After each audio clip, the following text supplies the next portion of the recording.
Good evening.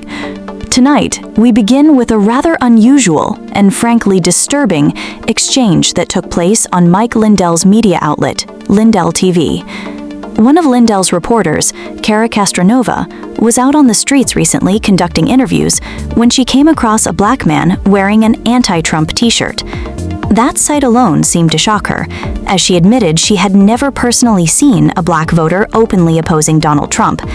According to her, every African American she had spoken with was either fully supporting of Trump or at worst undecided. But when the man calmly responded with statistics, pointing out that over 80% of African Americans did not vote for Trump, Castronova immediately dismissed the facts and argued with him. She went so far as to tell him he was simply wrong, even though, as political data confirms, the man was absolutely correct. Let's take a closer look at those numbers. In 2020, Donald Trump received only 13% of the black vote. Back in 2016, that number was even lower, at just 8%. Yes, Trump's share rose slightly in 2024, climbing to around 18 to 20%, but that still leaves a vast majority of African American voters firmly opposed to him. In fact, today, Trump's approval rating among black voters sits at a staggering negative 64 points. That means his already limited support has fallen even further in recent months. Despite these facts, Castronova continued insisting otherwise. She even pointed to other Trump supporters in the crowd, dismissing the man's argument by labeling one as proof. The man shot back, calling that supporter a sellout. But the reality remains: the statistics support him, not her. And then the conversation took an even more disturbing turn. Castronova began telling the man how he should think, how he should feel, and ultimately, how he should act. She declared, quote, "More blacks than ever before, more Hispanics than ever before, more Asians than ever before, more gays than ever before. So you've got to jump on the Trump bandwagon. Give him a chance." Think about that.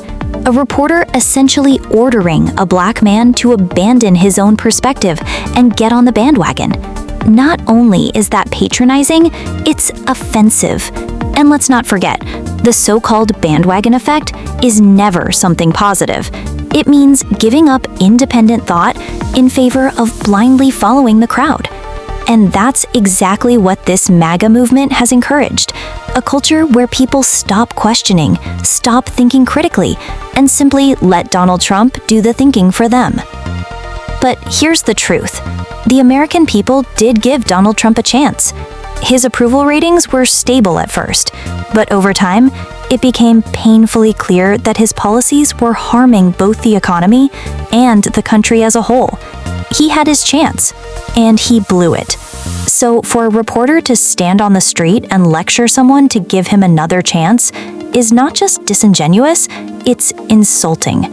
Independent thinkers have already judged Trump by his record, and the verdict was not in his favor.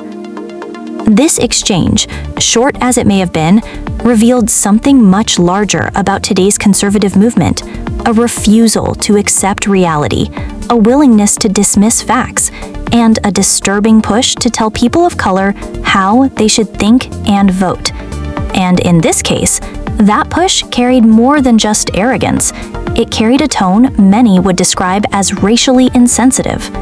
That's the story from Lindell TV's Streetside interview, a moment that was supposed to be casual, but instead exposed some of the ugliest tendencies in today's political discourse. Thank you for watching, and as always, we encourage you to stay informed, stay critical, and most importantly, think for yourself. Please do like and subscribe and stay with us for more updates. Thanks for watching.